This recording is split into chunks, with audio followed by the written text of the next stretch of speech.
you could say, well, we've got a cohort of people that are coming up for renewal in, say, 60 days. And instead of sending them a renewal notice, let's send them an invitation to enroll and auto renew.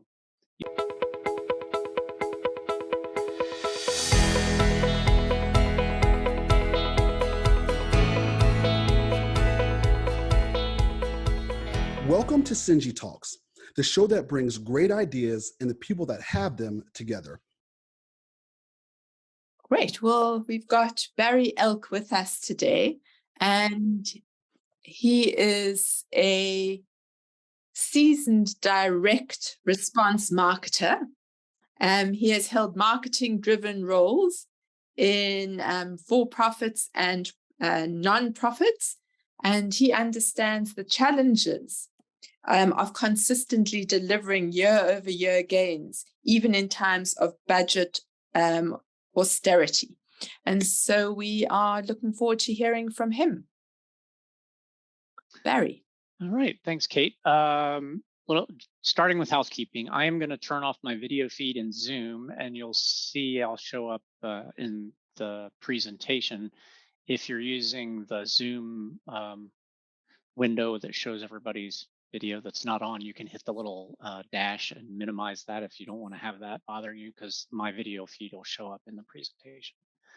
So I'm going to go ahead and turn mine off, and you should be seeing the first slide. Is that coming through, Kate?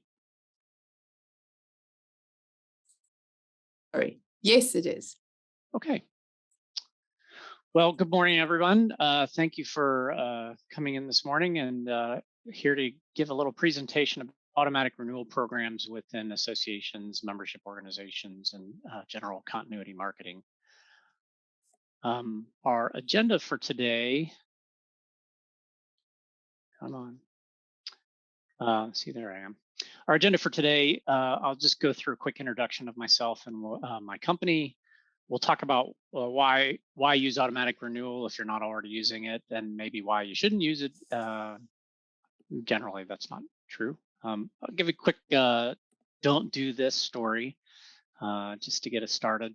And then I'll walk you through sort of how to get started if you're not already doing doing an automatic renewal program, how to get better if you are already doing it, or once you've launched an automatic renewal program, a few cautions and alternatives, and then we'll walk through some different examples of reporting and examples of how it looks on a website and some things like that.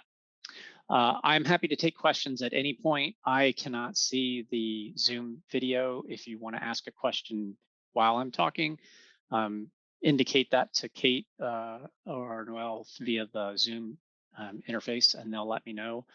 Otherwise, I also will take questions at the end if anybody wants to ask a question. So feel free to interrupt at any point. Real quick, who I am and who MCA is. My name is Barry Elk. I'm president and co-owner of Membership Corporation of America. We were founded in 1993. My business partner launched the company in parallel with a third-party marketer who realized that his ability to market his product was only as good as the associations he worked with. And so he and my business partner, Gail, launched the company in order to help associations grow their membership selfishly so that he had more people to market his product to. We no longer have that relationship. It ended 4 or 5 years after the beginning of us. And we've been in the membership and continuity marketing consulting business ever since. A little bit of my history prior to that, I've been with MCA for 10 years. Prior to that, I was a client for about 10 years in both nonprofit and for-profit roles. I was the director of membership membership marketing for a large 150,000 plus member national organization. And before joining that organization, I was vice president of consumer marketing at a for-profit company that worked with alumni associations, membership organizations, and special interest communities. So about 20 years in the association and special interest community environment. And as you can see in the pictures behind me, I'm a retired military. I flew in the Navy for 20 years, flew F-14s and F-18s. And yes, I've seen the new Top Gun movie. And it was good entertainment. I'll just leave it at that. I smiled through the whole thing. So let's get on with automatic renewal. Why would you want to have an automatic renewal program? There are a few pros that are pretty obvious, but I'll still state them, and then a few cons, some obvious and some less obvious. The first and foremost is it's convenient for your customer, your constituent, your member. It's sort of the easy button of membership. They sign up for it, and until something changes, whether it's their credit card number, their membership type, or they say stop or change, it just keeps moving along, and so it makes it really easy for your member. For you, it is a big booster for retention rates, and we'll talk about some examples. But with one exception, every client I've worked with on their automatic renewal program experiences considerably higher renewal rates than their average overall blended renewal rate when they use automatic renewal.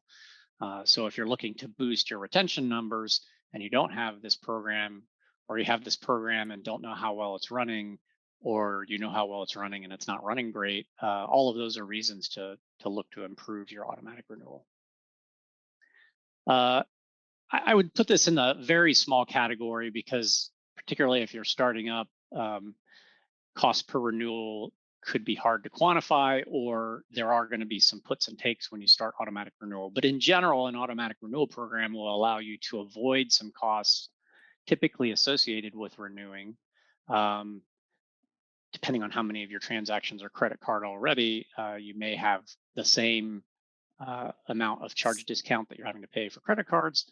But in general, we see that people are able to at least move the needle a little bit on their costs. So, if you're looking for budget constraints, being able to lower the number of renewal notices you send, for example, if you do those by print, that might be helpful for you. So why not? Why would you not want to do it? Well, the first one is going to be customer resistance. I have worked with many enthusiast membership organizations who will tell me the average age of our membership is really high, and our members aren't going to want to allow us to store their credit card. And 10 years ago, that probably was more true. But in today's world where everything is on a subscription, whether it's Netflix, Amazon Prime, or your cable company bill or your utility bills, everybody is used to doing stored payments, or most everybody is. And so that customer resistance level comes down, but it could still be there if there's any concern from them about you and your ability to safely store and use their credit card information. And we'll talk about that a little bit in security in a minute. The downside of automatic renewal is it's set and forget, and I bolded forget there because sometimes they forget that they are on auto renew because they haven't thought about it in a while, or if their credit card fails, it can take some time before they realize that their membership has lapsed or their dues have not been paid. And we'll talk a little bit about recovery of failed credit cards, but this puts it way down. It's no longer front of mind, puts it way down in their priority level. They've just been consuming or using the benefits that you give them. And then suddenly if auto renew doesn't work, it really takes a larger level of effort to get it back front of mind for them. It generally adds systems complexity. There's 100 different association management AMS systems out there, and they all have different levels of integration. Some of them do it okay. Some of them do it really poorly. Some of them don't do it at all. Your payment gateway may have the ability to do subscription management as well. So all of those things add a lot of systems complexity. And for some marketers, that means I can't do anything. I got to get IT involved in it. So program administration, running an automatic renewal program still takes work. It's not a push a button and forget about it forever. That you'll see when we talk about reporting that there's still a lot of things you need to pay attention to, but that shouldn't be a reason not to do it. And finally, one caveat is depending on how you do your stored payment information, it can make changing card processors very difficult because most of the big payment processors, if you store the credit card information in their data vault, which most people do, they will not give you that data if you decide to switch payment processors. They don't want to take the risk of decrypting all those credit card numbers and letting you have them. So then you're sort of hostage, or you're starting over, getting people to provide credit card information again if you have to change your payment gateway. A quick cautionary tale. This dates back to when I joined this nonprofit organization, and I got there and asked my assistant if we had an automatic renewal program. And she said, yeah, sort of. And I said, oh, what's that about? She said, well, we don't really have one, but I have people calling me all the time saying, if you don't get automatic renewal, I'm going to cancel my membership. And I didn't want to see them leave. So I just sort of bootstrapped and created one. I said, well, how do you do that? And she said, well, I just take their payment information and I put it in this spreadsheet that I keep on my computer desktop. And then I go through it every month and look for the people whose dues are coming due, and I go through and manually renew them. And I about had a heart attack because she had this spreadsheet with thousands of credit card numbers in it. So the first thing I did was get some encryption software, because we couldn't stop it at that point. The system we had, the system of record, did not have any ability to do auto renew, and people would have been very frustrated. But my cautionary tale there is, do not get so don't desire this program so much that you'll do something like that. I understand why she did it, but it was a huge security risk to have a spreadsheet full of thousands of credit card numbers. We quickly, within about a year, transitioned to a different AMS, and we were able to put all those credit card numbers securely and safely into the system and finally purge that. But don't go there. So getting started with starting up an automatic renewal program, some things that you'll need to think about. The first one being PCI DSS, which stands for Payment Card Industry Data Security Standards. And this presentation, this topic is so large that I cannot go into any detail on that. But if you've never heard of PCI DSS, that's where you got to start, and probably need to go to your IT people and say, are we PCI compliant? Most association management systems out of the box are now PCI compliant. And if you're just using a vanilla version of their product with no modifications to the payment gateway or anything else, you're probably okay. But even then, you really should at least do a cursory audit and make sure that you're complying with all of the card industry standards for data security, because you're going to now be storing customers' credit cards. The next thing would be system support. What is your AMS or your system of record? How does it handle credit cards? There are some systems out there that will actually have their own data vault and store the credit card information within the AMS in an encrypted format. At least the last time I used it regularly, Aptify is an example of a system that actually stored credit card information within the system in an encrypted at-rest method. And the encryption, decryption keys, and all of that was maintained by our folks that used Aptify. But most systems now have moved to allowing the payment gateway to store it. So when you put in a credit card number, and yes, was there a question? I'm not seeing any. Oh, I'm sorry. I heard a but. Yes, I also did, but it doesn't look like it. Okay. Sorry. So most systems now will send the credit card number through to your payment gateway with a request to store the credit card number. And so then, for example, BluePay takes that credit card number, encrypts it in their system, and sends back what's called a token. And that token, along with like the last four and the expiration date, become a symbol that represents that stored payment.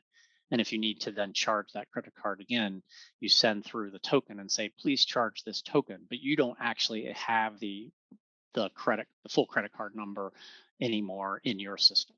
So again, system support, how you're going to handle it, how those systems will talk to each other, definitely going to be an IT function. Some systems are better at it than others. The next step is going to be thinking about your legal language, probably getting your corporate lawyer involved. There are automatic renewal laws in 30 states on the books, with California being the most restrictive of those in general. And then card processors also have their own set of requirements. And so having your own security policy and credit card use policy probably published to your website at some place will be an important consideration.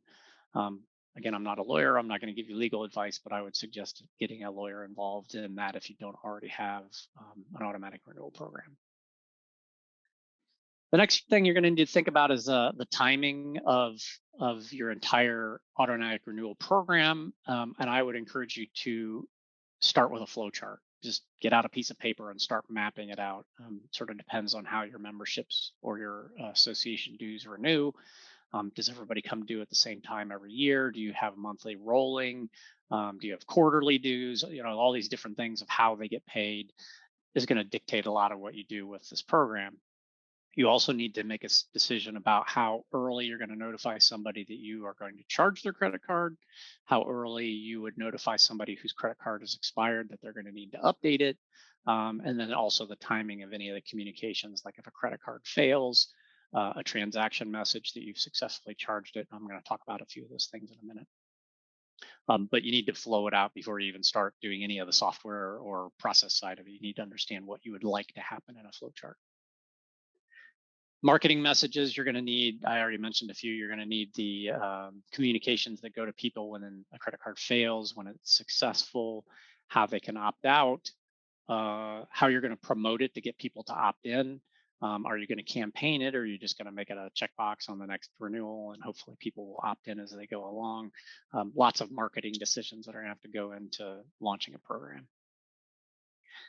Ideally, you would then, having everything in place and you've done all your user testing and everything else, I'm very much simplifying this, but you would try for some sort of soft launch.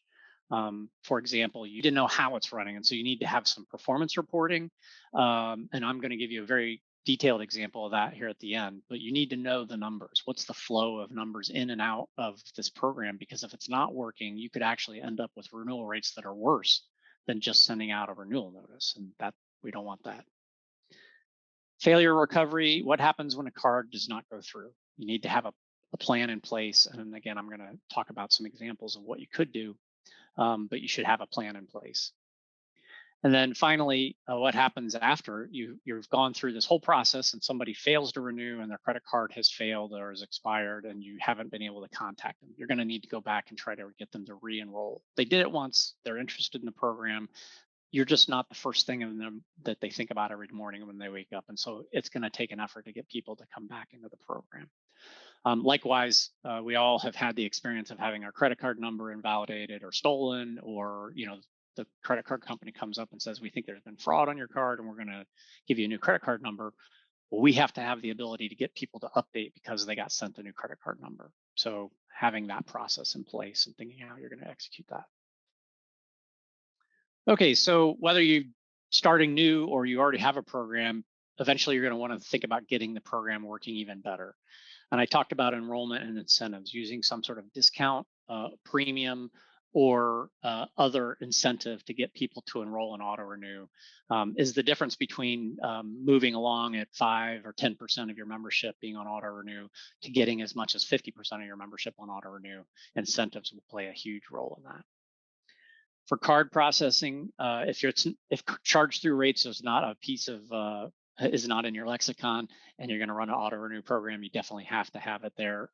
The ability to charge through credit cards, how many do you submit and how many actually get charged, can be very dependent on your card processor. And I have worked with clients to switch card processors because they were working with a small bank or a regional card processor that just didn't really have any interest in working very hard at getting the charge through rates up.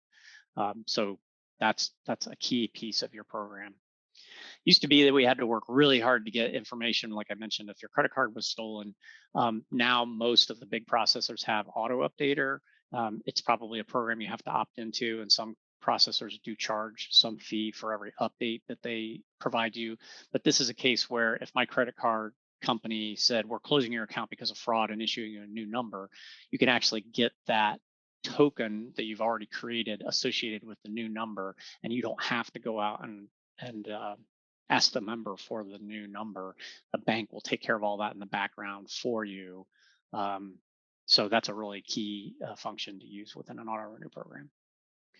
And then failure recovery, reattempting multiple times on soft and hard declines is a best practice. And we see routinely several points of renewal rate picked up by just reattempting the same card. Somebody had a temporary hold, they had made a major purchase, and then their payment hadn't come through, or there was an authorization that had not expired out and they were right up against their limit. All of those are reasons why somebody's card might not go through today, and you try it again tomorrow and it goes through just fine.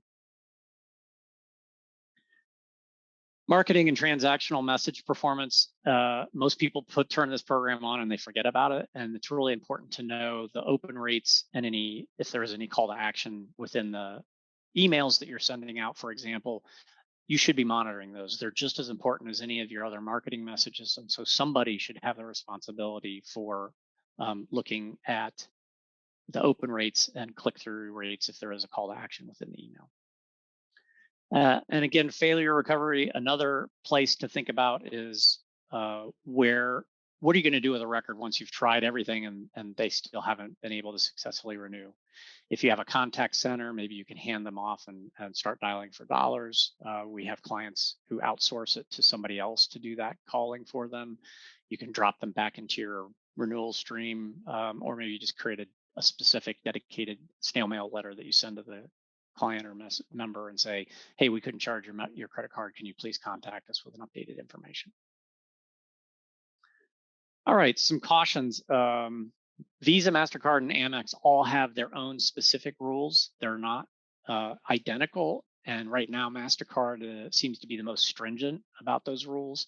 So looking over those rules, I'll show you an example, but MasterCard's rule manual is 472 pages long.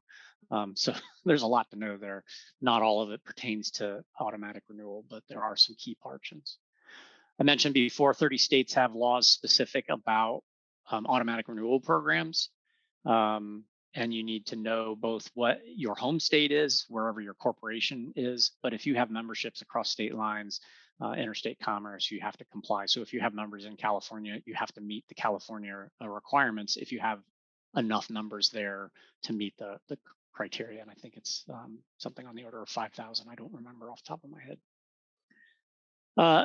No trickery. Do not present something in a way that you think will persuade somebody to do something and not be transparent.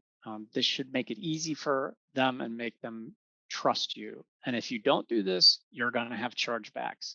That means you're eating the cost of the charge, potentially paying an extra fee for that chargeback, meaning that the credit card company comes back to you and says, you owe us for this charge because it was fraudulent. Finally, if you don't have a satisfaction guarantee for your membership, I would encourage you to consider one, at least in the first year that somebody enrolls in auto renew, because when they come up for auto renew and then they're like, oh, I didn't want to do that. I didn't want to keep my membership. You should at least be willing to refund it with some certain period of time if they failed to cancel.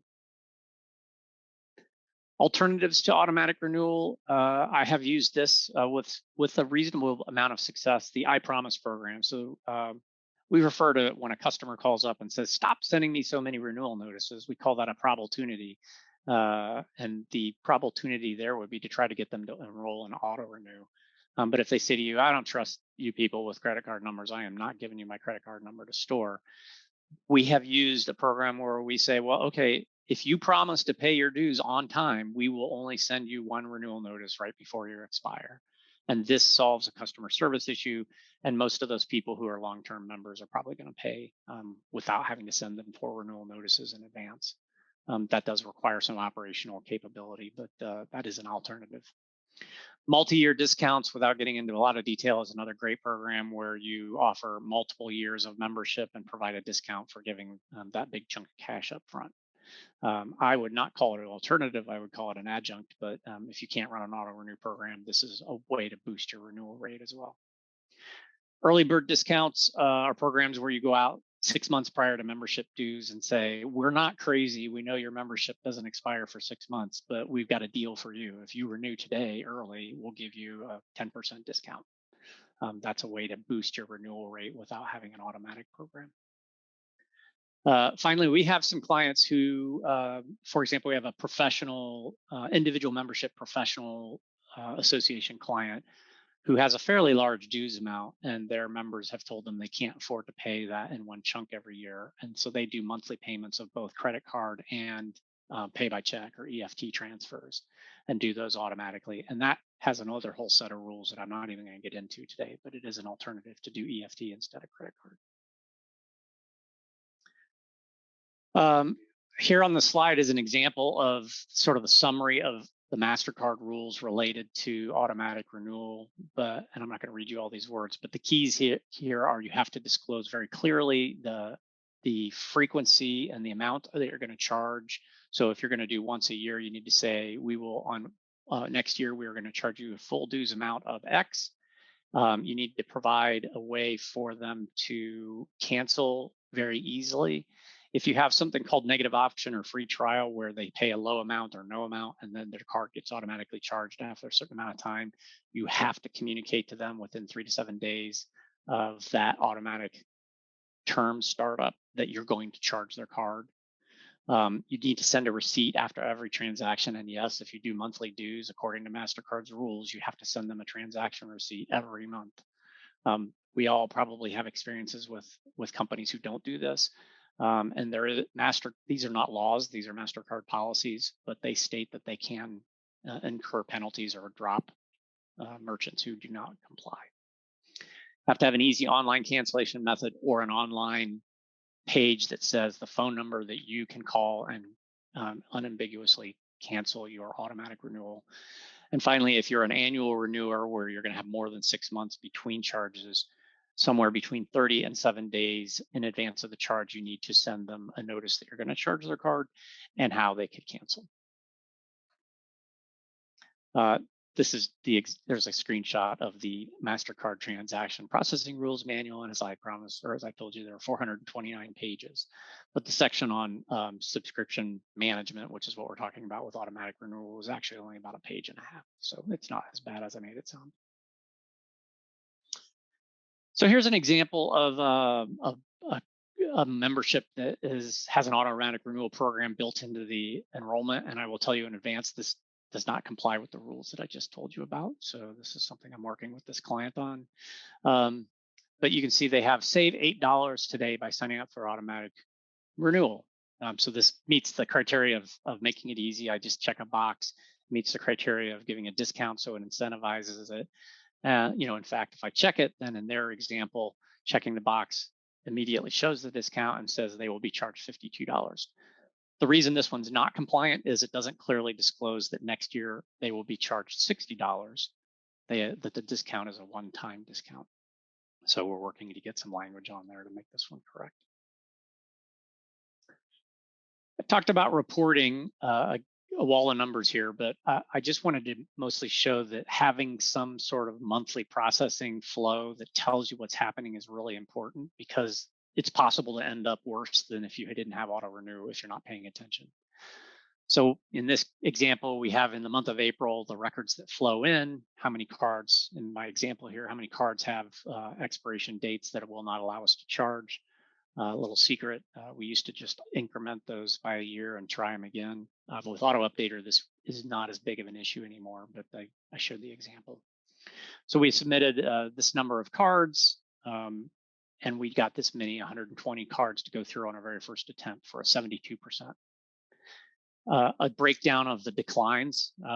Soft decline means what I said before, that somebody maybe had a temporary hold or they were right up against their limit. A hard decline is account is closed, account is fraudulent, or some other means that you're never going to get them through, except that's not true. I have seen hard declines go through on a second attempt.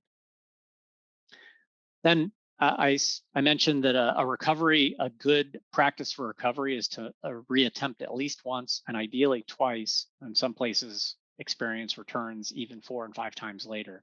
But that means we took the 45 cards that were declined and we resubmit them.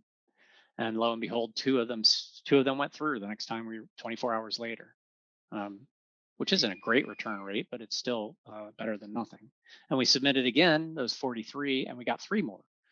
So at the end of the day, we went from 72 to 75% renewal rate, which 3 points, nobody's going to argue about that. That's worth doing. And so I show you the math here of that we pick up 3 more points. Then we have those 40 records that failed to charge. What do we do with them? We're going to send them, in this example, we're going to send them over to our membership services or contact team and say, start calling these people. Literally pick up the phone and dial their number of record and say, hey, we weren't able to charge your call. And in my example, we've picked up 22 people that we were able to contact, and 12 of them actually renewed over the phone. So we were able to get 30% of those failures to recover by a very manual process of calling them. So in this example, we're done. We've given up on people at that point. We're going to just drop them back into the renewal stream. But we went from 72% to 82% by extra work. 10 points is worth it. I will tell you, with most of our clients, if they do all of the processes that they should be doing, they can see charge through total renewal rates in the 90+% range. So if your typical renewal rate is 80% and you can get 90% by doing automatic renewal, I don't think anybody's going to argue with a 10-point bump. Okay, that was 40 minutes and fast and furious. I am happy to take any questions at this point.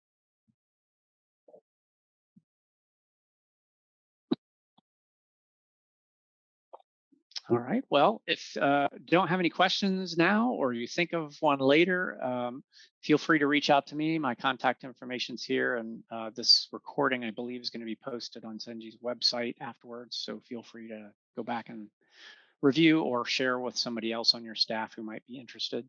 If you have any specific questions about your program and you want to reach out, feel free. I'd love to talk to you. It's not here, but I will tell you, if you go to our website, I have an article called about automatic renewal. And there is a content download that goes along with that article that is essentially a PDF version of the slideshow. It's all of the steps that you need to get started with an automatic renewal program. So if that's something of interest to you, I'd encourage you to go to our website and download that piece of content. Great. Thank you, Barry. There is a lot to think about. Here, it looks like we have a comment or question. Yeah, Robin. The credit card company rules, each one has their own set of rules. What I can do, it's not currently in that PDF. We were planning on updating it with because MasterCard had recently updated their rules. I can provide those. I don't know how you disseminate information, Kate, but I can provide a link to both MasterCard and Visa's rules, and you can share that with the group however you choose. That's great. We'll put it in our community with this presentation. So thank you. All right. Well, thank you for your time and attention. Again, if you have any questions or ever any needs in the membership marketing and continuity program world, feel free to reach out to us. Thanks for having me, Kate. Thank you very much, Barry. That was really interesting.